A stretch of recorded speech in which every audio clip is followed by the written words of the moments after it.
What's up, guys? Welcome back to the channel. I'm your host, Tommy the Hammer. Tonight we're going to be checking out some old school dark anime.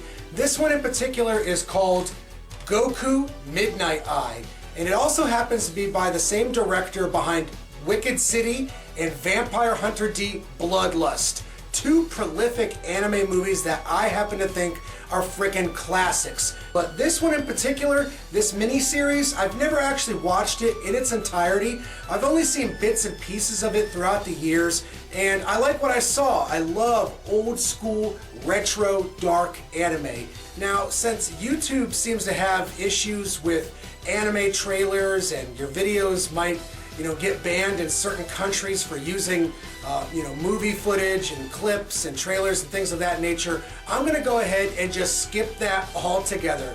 You guys are going to check out something that I've created. It's kind of a visual slideshow of sorts to give you a rough idea of what Goku Midnight Eye has in store for y'all. We'll be right back, motherfuckers.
Say, guys, watching the movie Goku Midnight Eye was an absolute treat.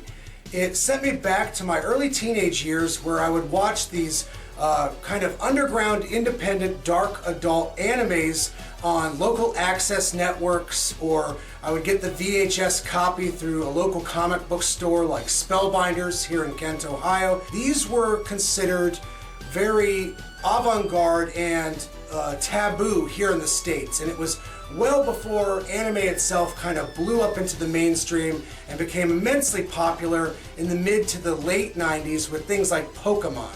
The first story in this DVD basically kind of sets the stage for the main character of Goku, and I really like it. It's this kind of dark film noir aspect to the overall story, but it also meets this awesome late 80s techno cyber vibe. There's a lot of violence, there's a lot of nudity, and the soundtrack is actually awesome too. It's got this kind of chugging electro-industrial vibe that you don't really see in too much modern anime. The character of Goku is really interesting too because his overall style could be kind of construed by modern day audiences as being ridiculous, but I kind of like it. In a way, it's very new wave. He wears like this suit with like an open coat, kind of like Miami Vice, but he wears it bare-chested with a tie. And like I said, it's extremely new wave. He looks like he could be the singer of some sort of 1980s new wave Asian group, and that's fucking awesome to me. The second story is definitely different in contrast to the first one, but it was made during the same year that the first part of this story was made, and it feels just in line with the first part.